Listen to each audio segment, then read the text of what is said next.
Okay, so welcome everybody to today's event. I'm Jason Gumpert from msdynamicsworld.com, and I'm pleased to welcome you to the first in a three-part series on RPA, and in particular RPA related to Microsoft Dynamics 365 and AX.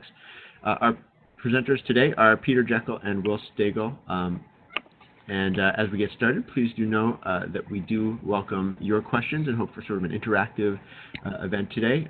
There will be time for questions at the end, but I really do invite you to enter your questions at any point throughout the event.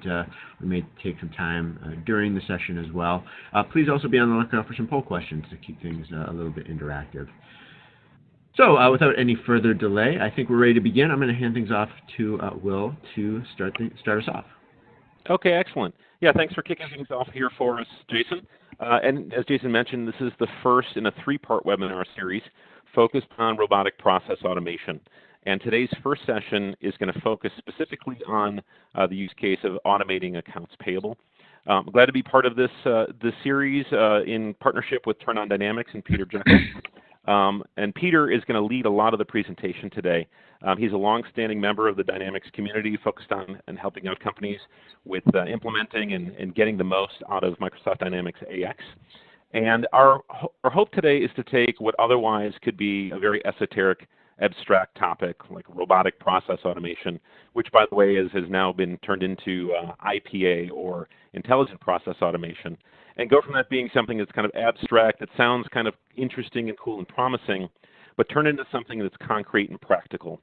So as Peter talks about this today, he's going to translate a lot of this jargon that you're hearing into plain language, focus on real-world examples that are relevant to anyone using an AX ERP system today, as well as the other integrated systems they may be relying on or taking a look at, and then really talk about practical benefits. So Peter, I hope I've set the stage well there for you. And if you're ready to kick it off, I'm ready to get rolling myself. Yeah, thank you there, Will. Thank you, guys. Just my luck, I'm on with two guys that have, radio voices and, very smooth and well-polished. And now I got to pick this up. And so I'm going to try to do a decent job. All right, so again, just thank you very much to our friends from MS Dynamics World for putting this on, and Will.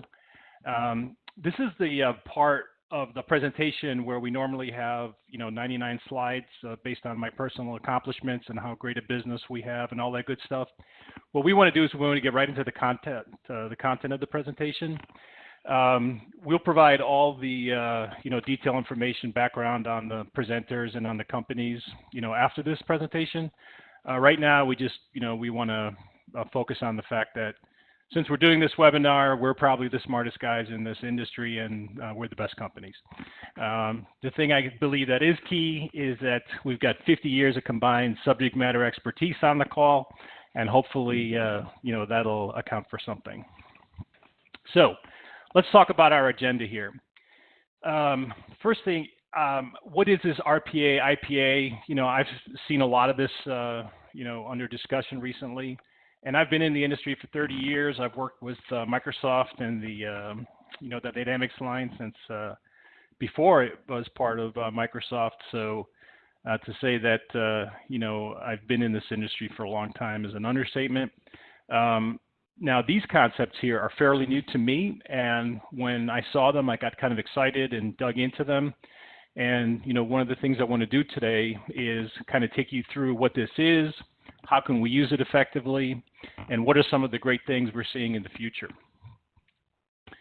I also have some specific goals here because the thing that I found is as I started looking at this technology, there are certain things that popped out at me. And they popped out at me as somebody whose career and day-to-day life is to work with these tools, this technology in this industry, with customers. And so what I want to do is I wanted to share some of those thoughts. So a little bit of education, hopefully, simplify some concepts, and hopefully present some real great value propositions. And those value propositions really aren't possible without our friends from Artzel, and you'll see why as we go through this in a little bit more detail. So that first topic is, so what is this RPA and IPA? And like anybody else, what I did was I started off and started doing this research, and I figured out, so what's the definition, right?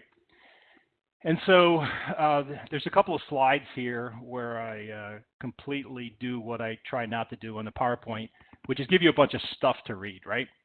But what there are, if you go out there, you've got these two standardized definitions of RPA and IPA. It's robotic process automation, and you could read the details up there and look it up. It's fairly standard information. And intelligent process automation. So to me, what has happened is that one has supplanted the other. So you go from one definition that is, was good for a bit, and then a bigger, better definition that came out. And as I started thinking about that and researching this stuff and figuring out what exactly was happening behind the scenes and under the covers of all this stuff, this robotic automation, right? This ability to automate things, right? This, all these, fancy words that were being thrown around. And after I dug into it, what I finally figured out was, oh my God, it's macros on steroids, right? Anybody that's ever worked with a spreadsheet in their life, starting with Lotus or before then, and with the first Apple product, VisiCalc, at some point there was the ability to create macros. And that was, let's automate the stuff that we have to do over and over and over and over and over on our spreadsheet to make it easier to live with, right? And that's what this is. What we're doing here is we're taking repetitive steps that individual that has to constantly interface with the ERP system has to do over and over and over and over. So to me, this is macros on steroids, right? But what it does is, it's one of those first technologies that I've seen in a long time that actually helps out the people that have to have their hands in the actual guts of the ERP, day in and day out, constantly, right? So whereas a lot of technology, I think, is added in the ERP world for the sake of technology, because it's interesting to somebody. For example, to me, Windows, when it came out, it was interesting, and the mouse was interesting, and the browser is interesting. And those are interesting technologies, but taken by themselves, for that individual user that has to enter data, to a large extent, a lot of those technologies made it more difficult to enter data quickly and efficiently. And what's exciting about this whole RPA, IPA bit of technology is it actually addresses and gets to those people that are hands-on and makes their life a little bit better and easier.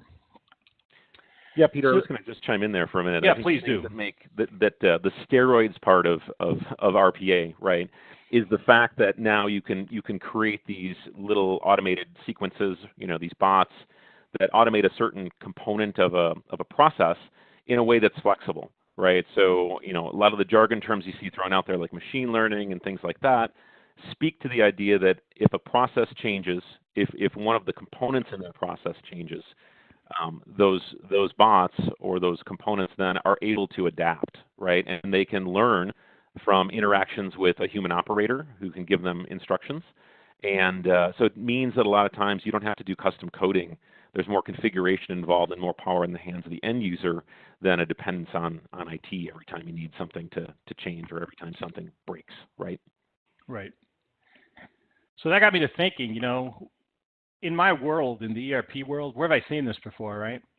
Well, back in the day, I used to sell accounting software, and then it got promoted to being enterprise resource planning, right, ERP.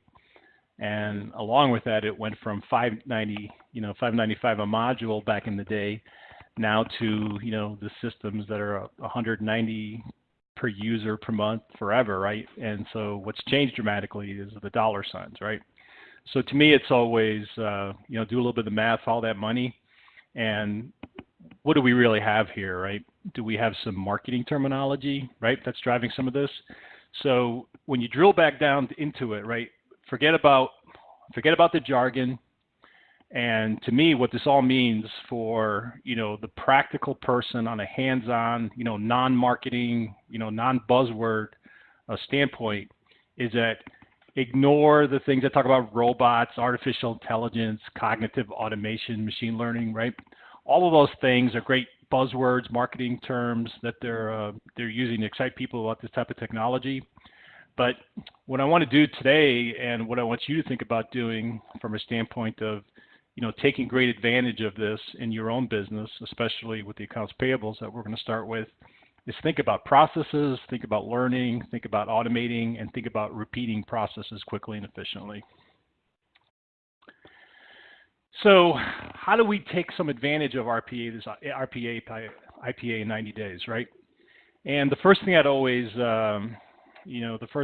hits me is, having been in not only the consulting delivery side of this industry, but also the sales side of this, I recognize better than anybody that, anyone that's ever gone out and been on the purchasing evaluation side of an ERP project, right? And then transition that into the actual implementation. Everybody knows that there's a huge difference between what is demonstrated, what is, what people show in the demos, what happens, in the sales process, all the excitement, and, how fast this is going to work and all the great stuff that's going to happen, and then reality, right? So what I want to do is I want to focus not only on what is possible, right, but what is really realistic in 90 days, right? So that somebody can sit back and go, oh, wow, 90 days, that's not just, something that they came up with to draw, folks looking at this webinar. So again, what we want to focus on right now is processing, learning, automating, repeating. And we are focused here, obviously, on the Dynamics AX and the D365 world, and the accounts payable processing example, right? And so let's dig into that for a second. And this, one of the things, being new to the industry, I didn't realize how much focus there was on this technology, specifically on AP processing. And as I started learning more and more, it was actually incredible how much focus there is and how many people are doing this, not only on the customer side, but also on the vendor and ISV side. So the question to me, obviously, as I start digging into this is, why the big focus on this, right? And Will, if you want to jump in here, there's some real obvious reasons why people are focusing on it, and I've got some of them listed up there, but if you want to throw out some of your experiences.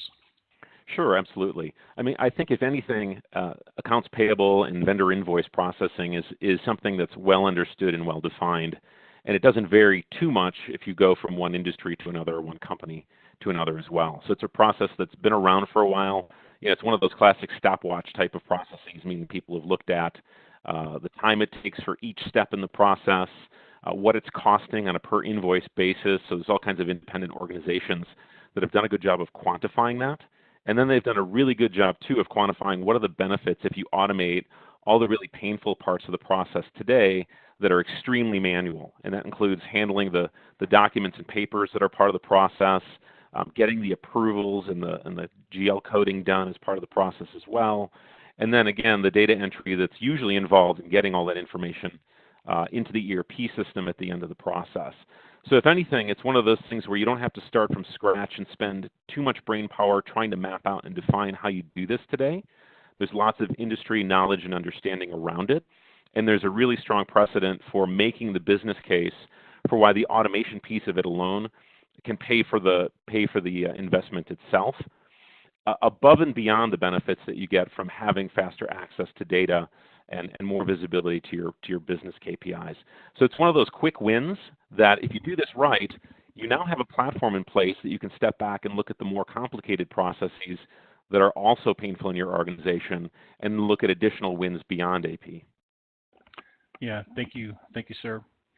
So, one of the things I want to take a look at is if anybody that's on this call, they must be a AX or a D365 user, right? And what's interesting is if you take a look at AP processing and the AP processing flows as they're defined by Microsoft, right? They look very simple, right? From a little box, right? You get a purchase order, invoice from the, vendor payments, right? Inquiries step by step. So as you look at the flow, of this processing from a high level, everything looks fairly simple and straightforward, right? What's interesting though is as you start digging down into these processes, something like payment processing, right? Or the vendor invoice processing, or the invoice journal processing, which sounds so benign and simple, right? What you start realizing that underneath these very simple processes, there are very sophisticated, more complex things that actually happen in the vanilla software, right? And to me, when I start looking at these processes and then start thinking about them in terms of this, macros on steroids, the thing that jumped out at me immediately was there's a huge bottleneck, right? In every single one of these processes, the single biggest bottleneck that every single one of those flowcharts ignores, right? And what's that? It's the fact that every single one of these processes has some kind of a data entry starting point, right? And typically, a lot of that data entry is manual, right? Somebody taking a stack of something and hitting that keyboard, right? There are automated processes, right, where data comes in automatically. But think in terms of how much how much data goes into your ERP system in a non-automated manual manner, right? That takes me. Go ahead. I was going to say, Peter, the irony of that too. I've heard you talk about this. If you think about the most common tools that are related to the end user today, right? The mouse, or going to the cloud and having a web interface. In a lot of ways, that stuff actually slows down that piece of the process, right? The data entry component itself. And you mentioned that bottleneck is something that's ignored. I think more than just being ignored, it's just taken for granted that we're going to be a slave to the keyboard and the mouse, and people overlook the fact that there are in fact technologies today that can get rid of that and automate that part of the process in a way that's easier than it used to be to set up and get that rolling. Yeah, and that's a great point because there's a big difference between who these systems are sold to, right? And so the marketing and look at all this great stuff. We can run our company off of our phone, right? So the marketing pieces and the technology pieces are often geared towards decision makers, right? People that don't have to sit there and literally enter tons and tons of documents on a daily basis. And, the systems probably would be designed much differently if that was the case. But again, one of the things that I love about this technology and what we have here is it actually addresses needs and requirements of the people that have to sit there and actually work hands-on the system continuously and constantly. So here's an interesting thing. When I look back on these dozens upon dozens of implementations and sales processes, and at the end of the day, small, medium, large enterprise companies, everybody that has this accounts payable process, within their building, there are all kinds of nuances, right, between companies and how they do things, right? Those nuances can be really subtle, they can be really small, or they can be very dramatic, right, based on your business. But at the end of the day, what's interesting is that if you distill everything down to its core components, look, everybody has to input the invoice, right, the data. Somebody has to say, okay, here's who we're going to pay, here's who we're not paying. These guys over here, we're only paying half, right? And so somebody has to make that decision, and then somebody pays, right? So if by its simplest essence, everybody's doing those three steps, right? And so let's take a look at that critical, first step in the process, which is the input.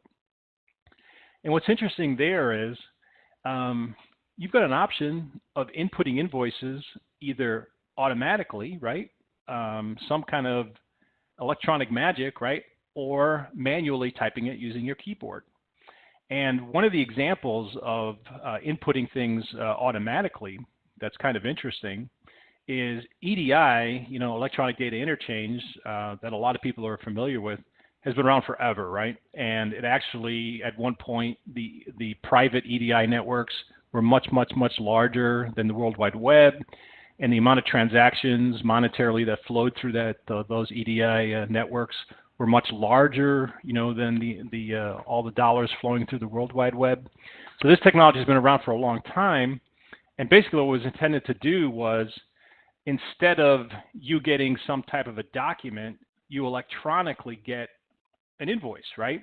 And if it's set up correctly, that invoice goes right into your ERP system as if somebody typed it. So what was the, what's the bottom line impact of that? Well, unless you've made a mistake on your end, right, sending me an invoice, unless you've made a mistake on your end on the input side, which is a possibility, if I get an invoice from you and it automatically jumps into my ERP system, it's faster, it's more accurate, right? There's less cost because I'm not paying for somebody to type it, right? I'm not paying for somebody to correct errors, et cetera, et cetera. So this has the automatic data input in something like this AP automation has incredible bottom line impacts. And I'm going to ask Will to talk to this next thing because one of the things I did not realize is that there are actually tons of organizations that study the metrics in the accounts payable world.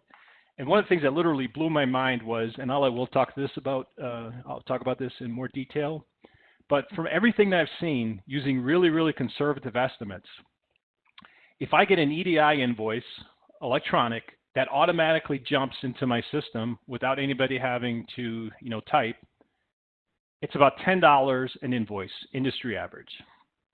If I have to literally sit down and type it. If I don't, and it's coming in through the EDI, it drops to like $3. So there is an unbelievably dramatic difference in those. And again, so Will, if you want to talk about that a little bit, because I was unaware that these were so dramatic.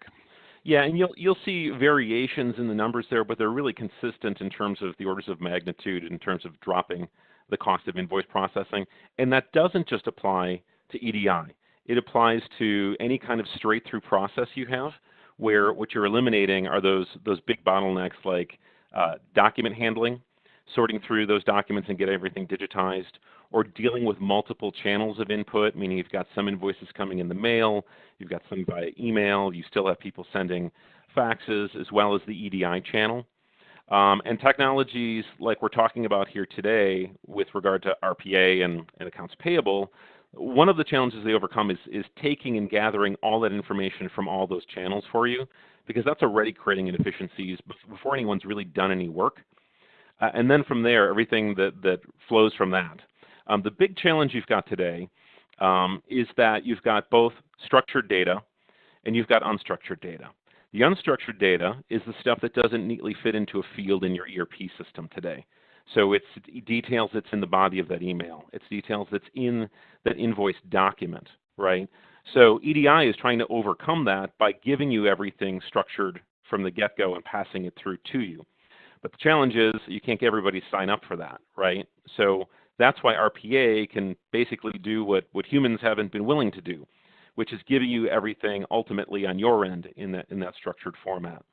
So whether you get things structured handed to you from your vendor, right, or you've got a tool in place like these robots who are going to handle that for you, that's where you get the benefit of going from $10 an invoice to $3 or less per invoice, is by eliminating all those steps.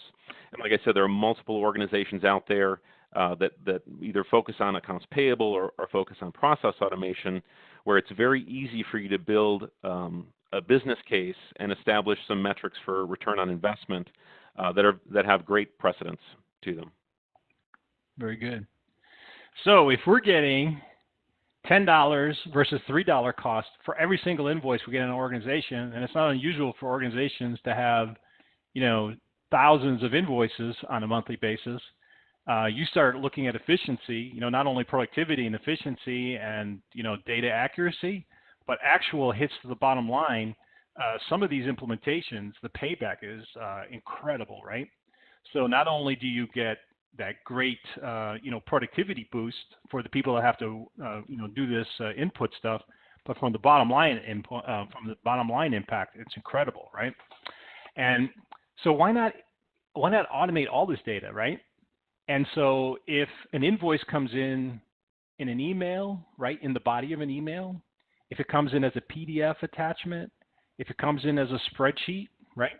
I kid you not, if it comes over the fax machine, or it comes in, snail mail, right? And somebody has to open an envelope and pull out that invoice, right?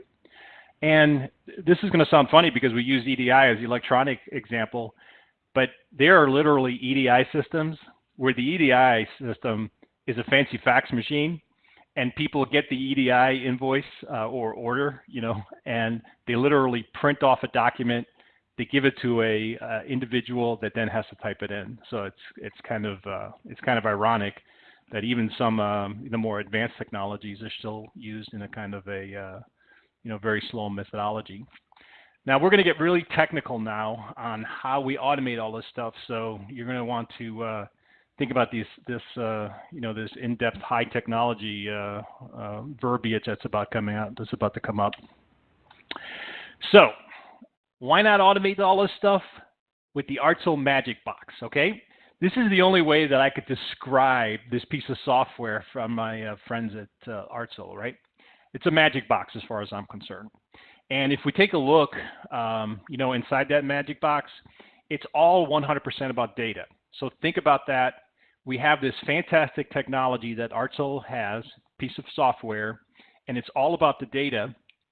And what it allows you to do, what does this magic box do? If you think about it, remember we wanted to talk about terms of process, learn, automate, repeat, right? And what we're doing here inside this technology is creating data off of these, inputs that before somebody had to manually type in, right? So if you think about this, you start with all of these documents right now, the email, the PDFs, etc., that typically you would have to have somebody manually enter into your computer system. Instead, you can aggregate all those different types of invoices, right? And you can send it through this Artzel Magic Box software, right?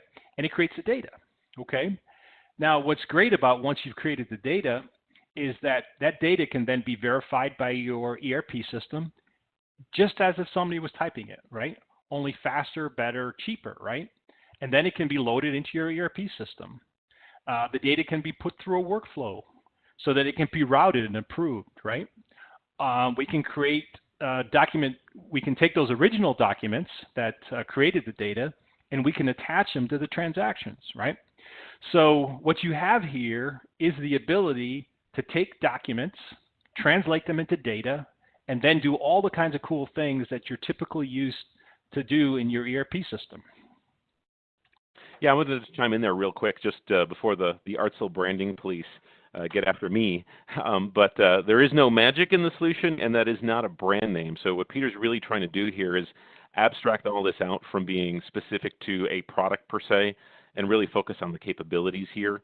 And part of the reason for that Peter's going to talk about is that the Artzel product is often invisible and behind the scenes and may in fact be part of some of the other ISV solutions that are either presented to you or maybe part of your existing ecosystem today too.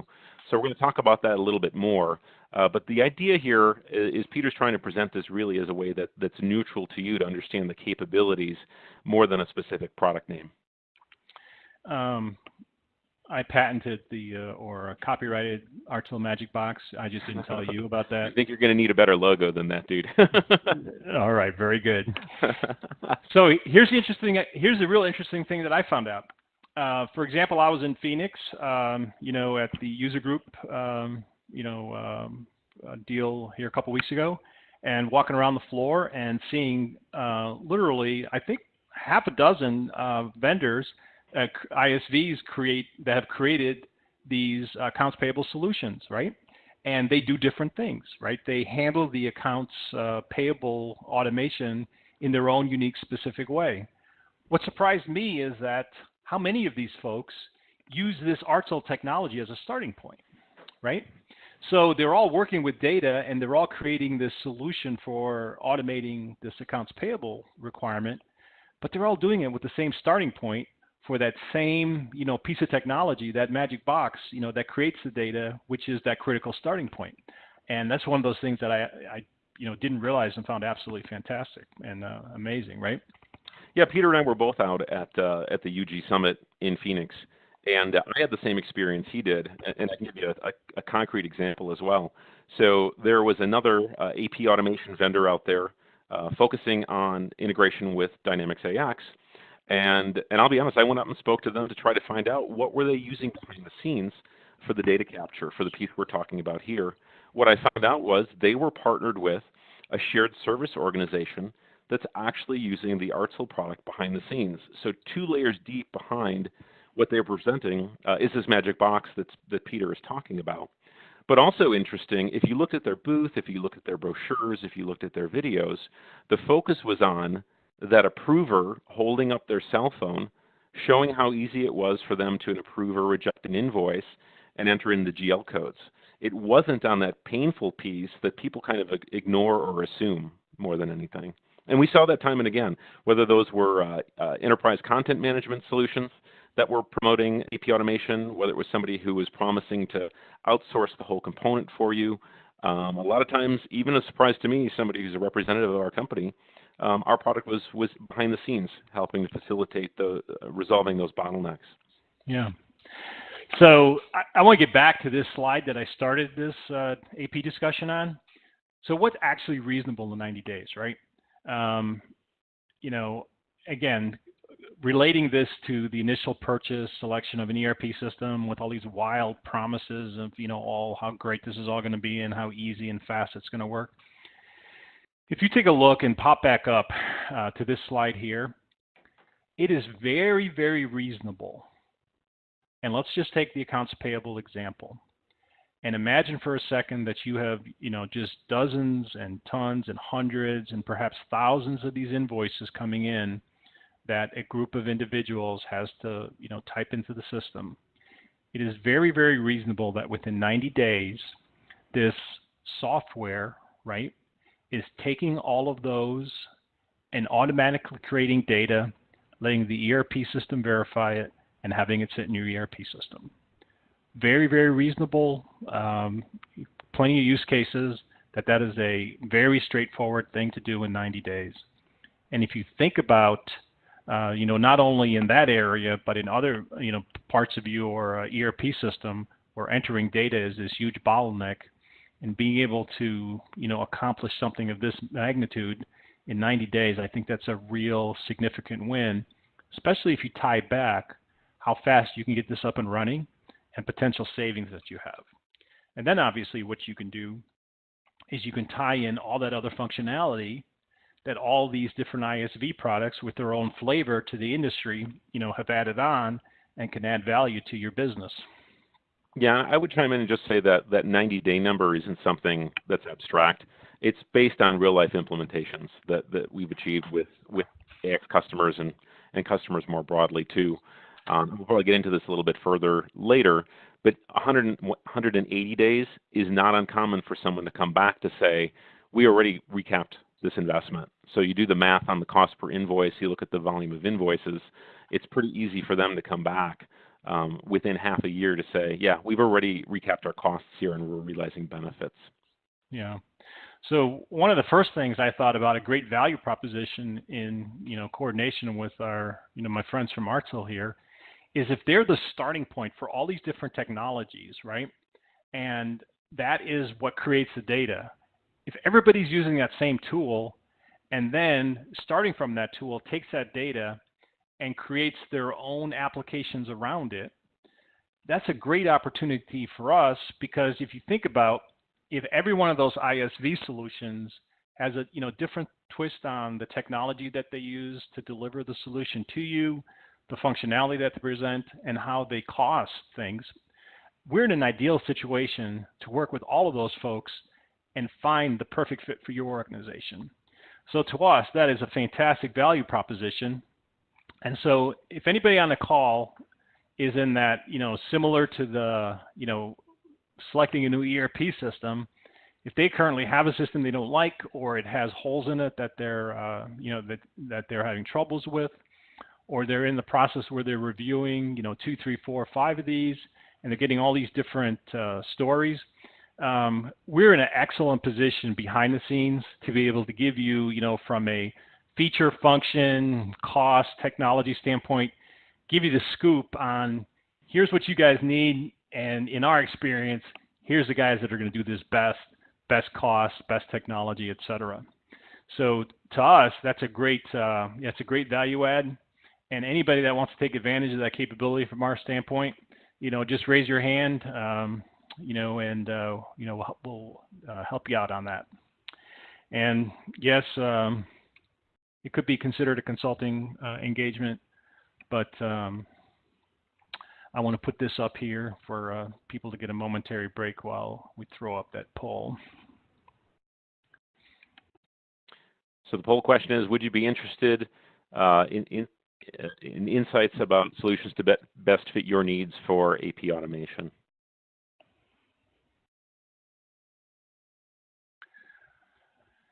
Well, what do you think? What do I think? 15 minutes for this, or do you think we've given enough time? I'm not sure, Jason. I'm not sure if you're able to poll and see how quickly you get. Yeah, some results are coming in. People are responding, but I don't think we're going to show the results right. So you can probably Correct. Play along, Yeah. and we'll bring it down in another 10 seconds or so. Yeah, I was just trying to figure out if I can fit in a break here. That's all. All right. So from here, the last piece that we were going to talk about today is, okay, so here's this technology, everybody's talking about it, buzzwords, this, that, and the other thing. What does it really mean? And we'll talk a little bit about, well, here's the major application that we have of this in the ERP world, and specifically our Dynamics, AX D365 world, and, what it means, and realistically, what can we get accomplished. Now, because everybody's focused, a lot of this focuses on the AP side, and tons of people are providing that. That means that there's value, that means people want it, and that what really excites me is what are the next, where is this going next, right?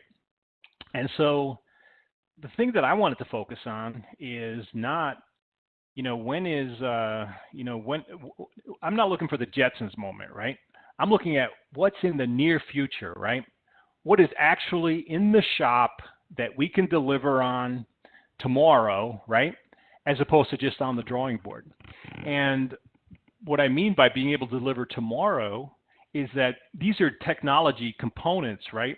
That when you apply them in different areas of the business, as opposed to just the AP processing, these aren't development projects, right? We're not starting from scratch. What we're doing is we're taking existing components and reconfiguring them to fit different areas of the business. And some of that's already been done, some of it can be done, as I want to talk about next. So what we want to talk about now is things where you, in the future, meaning tomorrow, take advantage of some of these additional capabilities that this technology offers you. Yeah, I want to chime in there on that a little bit, Peter. And by the way, I think your WebEx window is still open, so we've got a little gray box on the screen there. If you can minimize that. But to Peter's point, solutions that relate to accounts payables, as we've talked about, are well-defined, well-established, and Artsel, for example, and lots of other organizations using our technology have a long track record there. What we're really seeing now is after companies have achieved that, they've demonstrated the return on investment, and they've got the technology and the solution in place, they're looking for other processes that they can automate.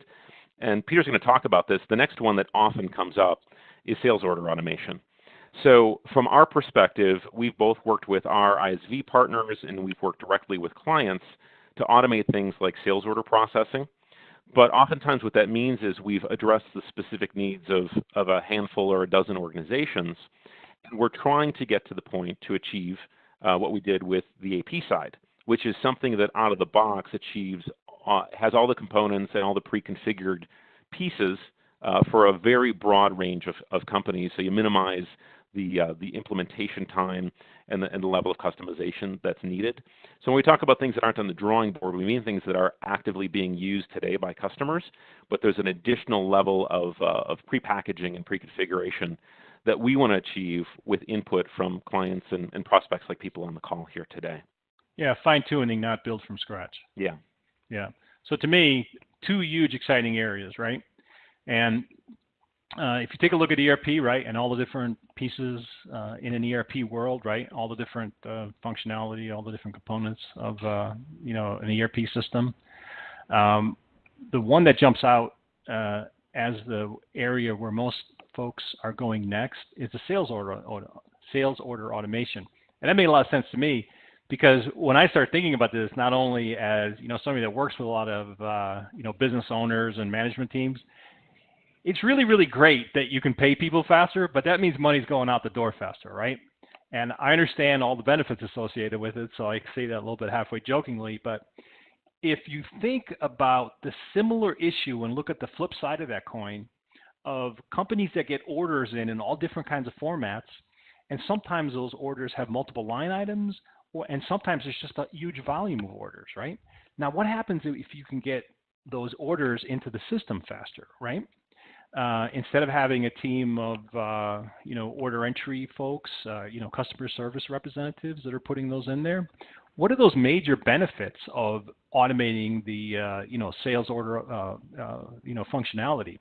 If you think about it, at the end of the day, if we take orders faster, everything speeds up because somewhere down the line, cash is going to be in the bank faster, right?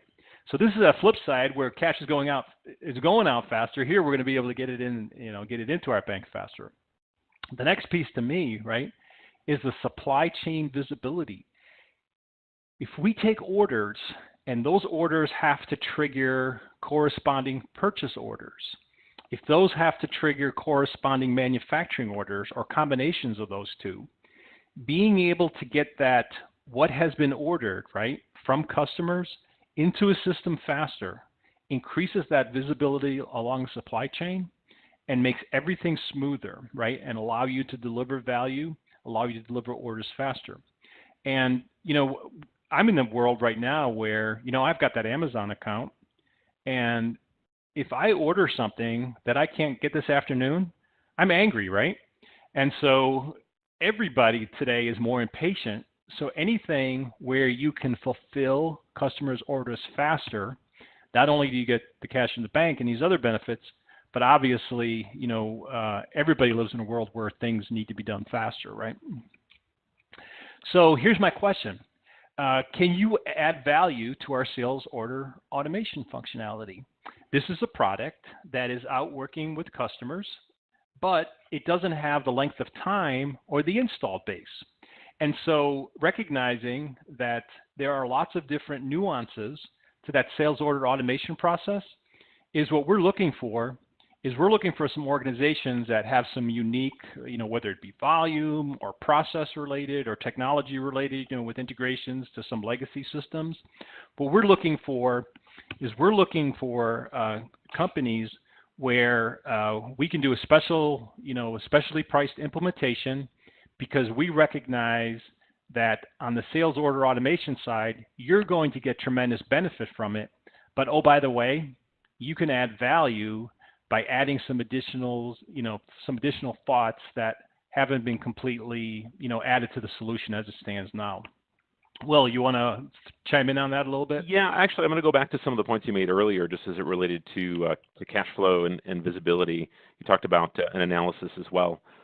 You also touched on the fact that you've got, people in customer service who are doing that data entry. If we relieve them of those responsibilities, what we're seeing from clients is that sales analysis piece is a big component of what those employees are switching to. So it's looking at buyer behavior, looking at trends. The challenge that companies have today when they're doing this manually is a lot of times all they're capturing when they're keying in information in these systems to process the orders is the header level details, the kind of the summary level stuff, and they're not capturing any of the line item details that tell them anything about buyer behaviors and trends to either anticipate what to build in the future or what to maintain inventory of. So their employees go from doing this manual work to becoming true knowledge workers and giving them better insights on how to plan and move forward as well. And the key to that, again, is having access to data more quickly. So it speeds up the process, but also speeds up your intelligence and your knowledge about what's going on and where the demands are from your clients. Yeah, that's good. I totally skipped over that sales analysis piece. That's a good catch there. So again, can you add value to that application? If you're doing tons and tons of this, and you can see that this would, incredibly improve, your ability to process, right? And have some, volume needs or integration needs or, specific, business requirements. We would love to talk to you And, if it adds value on your end and adds value on our side as well as some new, capabilities we can add to that, then, like I said, we're looking at doing some special price projects where, everybody gets value from this, from the learning and the implementation. Yeah, I think what that basically means, if you translate that, is today when you look at AP automation, because we've got a solution that's very, very turnkey and requires minimal customization, you benefit from that from a cost and packaging standpoint. What we can do is extend the same kind of pricing and packaging to you that you'd expect, but you get input and influence over those pieces that we may have to configure specific to your needs. But again, you get it you get the cost and packaging benefit as though that were already baked in for you. Isn't that exactly what I said? I think so. Okay, it sounded better when I said it. Yeah, very much. You got the radio voice, so that's much right, better. Right. So what's the other piece that I'm calling targeted, right? So between the AP and the invoice automation, we're just hitting like the financials and the sales side of this huge ERP pie, right? And I can't think of the hundreds of possibilities within ERP where people have to just pound tons of data into the system, organize it, check it, all the workflow it, do all these cool things. But the entire world, right? The entire world on the ISV side is focused on this accounts payables, and now they're going to start looking over at the the sales order processing. And the thing that makes me think about that is, why don't we build on the existing tool set and the applications that already sit there, and open up that world of hundreds of possibilities within the ERP world, right? Because if you have that, if you start off with that G on top of there, that Artsil magic box, right? That ability to, grab that data that you need and then expand it, right? By validating the data, sticking it in the ERP system in the right place, right? Workflowing it, capturing documents. What you can do is you can start with that core component, which is that magic box, which is helping you over on the accounts payable side or the invoice processing side, and now solve something that is absolutely critical for your business and potentially industry, right? So to me, that last value proposition that we're throwing out here today, of the hundreds of possibilities that sit out there, right? But everybody's focus right now is on the accounts payable processing, right? And then gently moving over into that order entry piece. What's your RPA, IPA need, right? Is there something in your company, right, that so cries out for this technology because there's tons of data entry, right? And you've got all these requirements that would be perfect for this, but you go out there and you look in the market space and the solutions are much more focused on RPA, IPA. Why can't we take that, right? Why can't we take that requirement and build that specifically for you or your industry? So to me, that is the third really, really exciting, potential, and from what I call a value proposition. If you have something that's just crying out for this technology, talk to us. We would love to take a look at that requirement, and perhaps it's something that we just use the tool set and the building blocks to build that specifically for you. And again, it's not a from scratch, development project. It's more taking the existing building blocks and matching them to your requirement. Or maybe it fits you and a whole bunch of other people in the industry, in which case it's a completely different conversation. But we're looking for that. But we're looking for that group of folks that has just fantastic opportunities. And go ahead. Well, I apologize. Oh, I was going to say that's a point I wanted to make as well. It may very well be that there are dozens of other existing clients or customers that have already built process automation around this other piece that you're looking for as well. So there may already be a library of use cases that we understand very well, or that your partner understands very well, where we can plug this in as well. The other point I wanted to make too is we mentioned the fact that there are AP automation solutions out there that basically kind of you can outsource that process to, who are using this RPA stuff behind the scenes. That's certainly an option that you have, but the benefit that you've got if you take this kind of technology and you apply it in-house to solve your AP problems, if it pays for itself in 180 days, you've now got the platform to apply it to these other problems as well, and the base component of it's already paid for.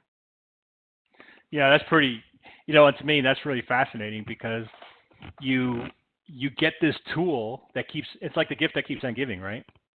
Yeah, a lot of times if you read any articles out there today or white papers about digital transformation or robotic process automation or intelligent process automation, you're going to find a lot of stories, I guarantee you, that talk about the cultural shifts that need to take place, like getting people to embrace this.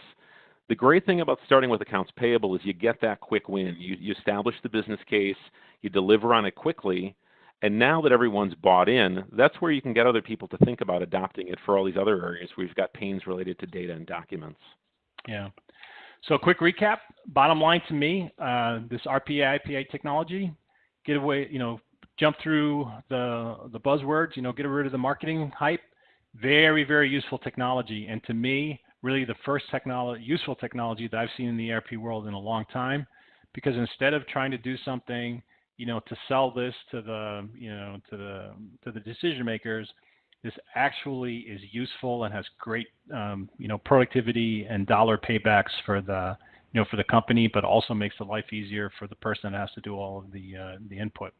So really great proven technology now that's, pretty easy and quick to implement, and literally one of those solutions that's actually faster, cheaper, better, right? Not just pick 2 out of the 3. Sure. And then to me, the value propositions, just to recap, think about this. We've got the magic box. It's the starting point for all data input, right? And why not take a look at this if you're out there looking at different products, if you need help selecting, with the selection, because there's confusion on what things really do, what technology they really use, and how that impacts a business, and what those dollars mean, right? Happy to help. Sales order automation, we're looking for some folks that have some big business requirements, either from a volume, integration, legacy system, or, kind of unique requirements. We're looking to partner with folks to expand our knowledge and our, out-of-the-box capabilities there.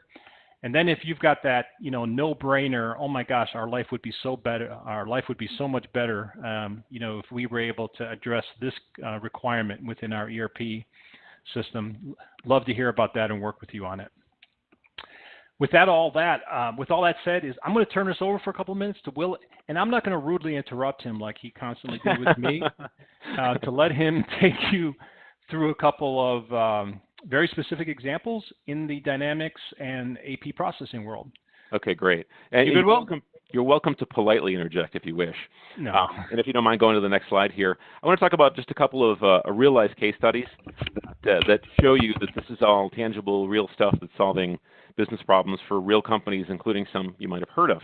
So Leatherman, as you know, is a company that makes the multi-tools, and they needed a new tool set, pun intended, to deal with accounts payable. But it wasn't about reducing the cost. It wasn't about the bottom line stuff. Their focus was on expanding and growing their business. And the real challenge there, as they were going into new markets and going overseas and expanding globally, is they didn't want any of their back office processes to get in the way. So here's what was interesting about that. They already had the Artsil component. The product name in this case happens to be Doc Alpha. That's what it's called when it's packaged from us, not the magic box. But they were looking at their ERP system. So they migrated out of a legacy ERP system and out of AP processes that were inflexible, and migrated into new ERP, but took the Doc Alpha piece that does all of this work of automating data capture with them, were able to integrate that into Dynamics AX when they rolled it out, and then used it and applied it to accounts payable specifically. So it took care of all the channels of inputs for invoices that they had. It was a huge component of justifying going to the new ERP system was, hey, we can not only put this new system in place, but we can get more value out of it as well. So why did they choose to go with Artsil? Ease of implementation, the fact there was already integration available for AX, the fact that it could then be used to carry the process forward start to finish. And so Peter talked about these different kind of flavors or scenarios out there. In their specific example, the magic box or the Doc Alpha component was doing everything from digitizing the documents coming in, taking existing digital documents, meaning electronic invoices, extracting out all the data from those invoices, and then routing that along with the documents to the approvers so they had everything in front of them. It validated those invoices along the way, so it checked to make sure there weren't duplicate invoices in the system. It automatically matched PO-based invoices, so it handled the matching process as well, and then just routed anything that needed specific approvals based on their business rules. So what they got out of that wasn't just the return on investment from doing all that better, faster, cheaper. It was overall process visibility. Again, as a result of this, now that you've got everything in the system, you can take a look at your accruals, and you can manage cash flow efficiently and effectively as well. So Peter kind of alluded to, you may not always want to pay everything right away. Well, now you've got control. You can see what's out there at an executive level, and you can make decisions to either optimize cash flow or take advantage of early pay discounts, so you're actually reducing your costs as it relates to some of those vendors as well. Next slide. You said that quite commandingly, I must say. Well, I meant it. Yeah. Another example, right? In this case, a company called Mega Group. They're a retail services organization that has to manage over 450 vendors, high volume of transactions, again, integration with Dynamics AX. So same kind of scenario here, just another real-life example where they were able to get the system up and running extremely quickly and achieve return on investment very, very quickly as well. Now, this is an example that kind of points to what Peter talked about earlier. Of a lot of their transactions, most of them are actually handled by EDI, okay? But a significant number, about 150,000 invoices, were still being processed manually. So where they were getting people to step up to EDI, they took advantage of that. But they wanted to get that same level of efficiency to go from that $10 per invoice range down to $3. And the only way to close that gap was to find and leverage a solution that took robotic processing automation and applied it so everything was structured on their end of the process there as well. So again, same value proposition, slightly different business scenario, right? They had a lot of things that were digital already. But again, the integration with AX was key because they were able to get up and running very quickly. Again, the other thing was accuracy. They really wanted to make sure that they had low error rates there. One of the things that the Artzel solution does as part of its integration with AX is it's going to look and make sure and validate things like all the vendor information that you've got in the system, as well as, like I said, looking for duplicates.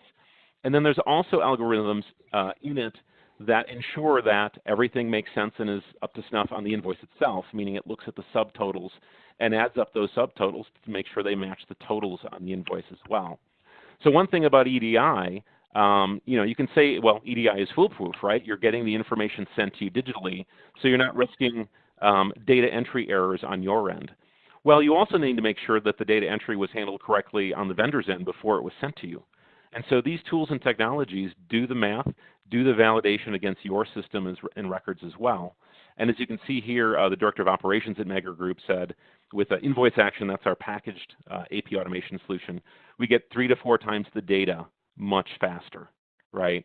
So not only was it about reducing error rates, getting things through the system quickly in terms of paying vendors, it was how do we get visibility into our own processes and our own business health as well.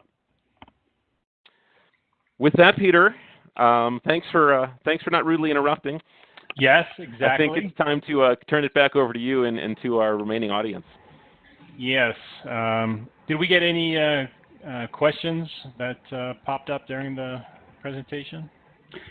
So, Peter, there's a question about pricing. Basically, it's general. Just can you talk about pricing at all? Yeah. So the thing about pricing in this market space is so complicated because the delivery the technology, the delivery mechanisms, what additional functionality is available, it's literally all across the board.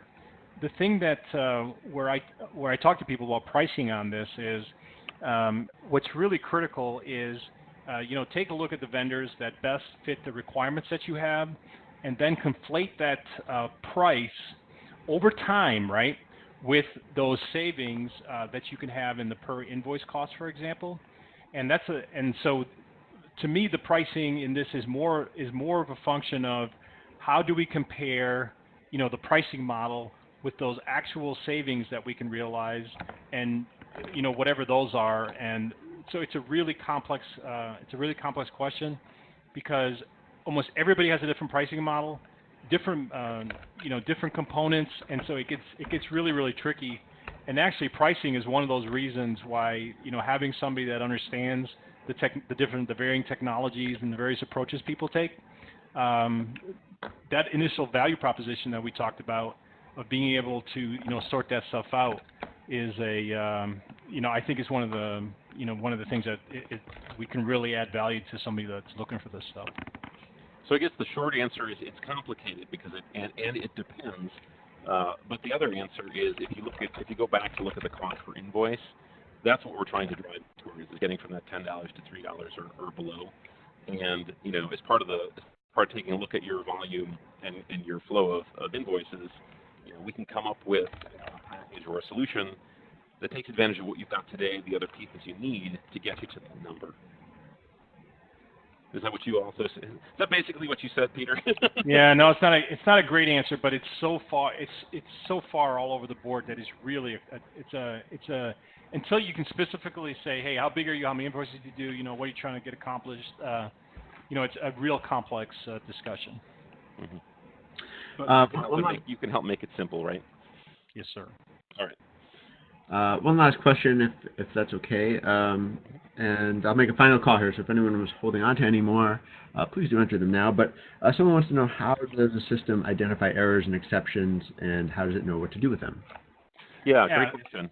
Did you want to handle it, Peter, or do you want me to jump in? I'll give you the easy answer, and then you can jump in with a little bit more technology. Yep. If you think about this, when you physically sit in front of your computer and enter data into your ERP system, your ERP system has all kinds of processes, automated processes behind the scenes that make sure that things like you're not sticking a number or a alphabetical character into a numerical field, that a vendor actually exists, that there is a match between this transaction and the transaction that depends on it. So that's all automated behind the scenes, by your ERP system, because somebody is sitting in front of a keyboard entering data. The exact same process is going on with data that's coming in through this, this magic box technology that we're talking about. The exact same ERP functionality, making sure that things are correct, not going in the wrong field, etc. It's the exact same stuff happening behind the scenes. It's just happening much more quickly and much more efficiently.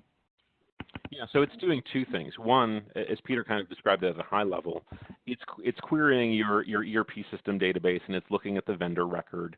It's making sure that things are correct in terms of, so if there's a record for that vendor, the address is correct, the phone number is correct, the vendor ID is correct, that sort of thing.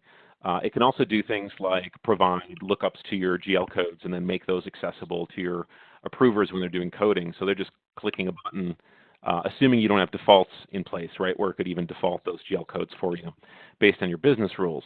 And then the other piece of that I mentioned is algorithmic, and that's a fancy way of saying it's already pre-programmed to do things like identify the line items in that invoice and do things like check the subtotals to make sure that they match and they add up correctly and match that to the totals. And then it's also, again, programmatically doing things like looking to make sure there's not already an invoice in your system from that vendor with that invoice number. So it's flagging an exception like this is a duplicate. Now, what it does with those sorts of things like duplicates, or maybe they can't find the matching PO, it's also going to follow rules then to know who to route that to for approval.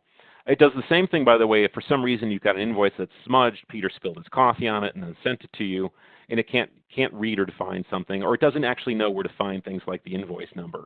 Most of the times that's handled out of the box, right? But where there's those sorts of exceptions, it gets routed to a human operator to say, oh, the invoice number is right here. Why didn't you see that? That's where the machine learning comes in, and that's where we talked about this kind of technology being different than your macros, is that if there's ever a point in which the robots are asking for human input, the robots learn and store that in their database. So if the system can't handle the format of a particular vendor's invoice out of the box on day one, on day two, after it's gotten some feedback, it's going to handle it much more efficiently. And that's why we talk about the fact that these kind of systems require less coding and intervention, and that they learn and adapt over time. Jason, I think we're way over time. I think we owe you for putting this on, and Will, I want to thank you for helping me out. My pleasure. Any final thoughts, Jason? Thank you very much, sir. No, thank you to both of you. Just a note that we have recorded today's event, and we did have a couple questions about getting access to the slides. I'm sure we can accommodate that for attendees, right? Yeah, 100%. Okay, so we'll be following up with those details as well. And Okay. yeah, with that, we will conclude today's event. There's a brief survey that pops up. Please do take a moment to share your thoughts, because we do have 2 more of these sessions, and we'd love to know what you thought of today's event. We have one next week, and then one in mid-December. So we look forward to seeing you at those as well. I look forward, Peter and Will, I also look forward to seeing you guys back at those events. Thanks, Jason. That concludes Thanks, today's Jason. event. Yeah, have a great day, everybody. Bye-bye. Bye-bye.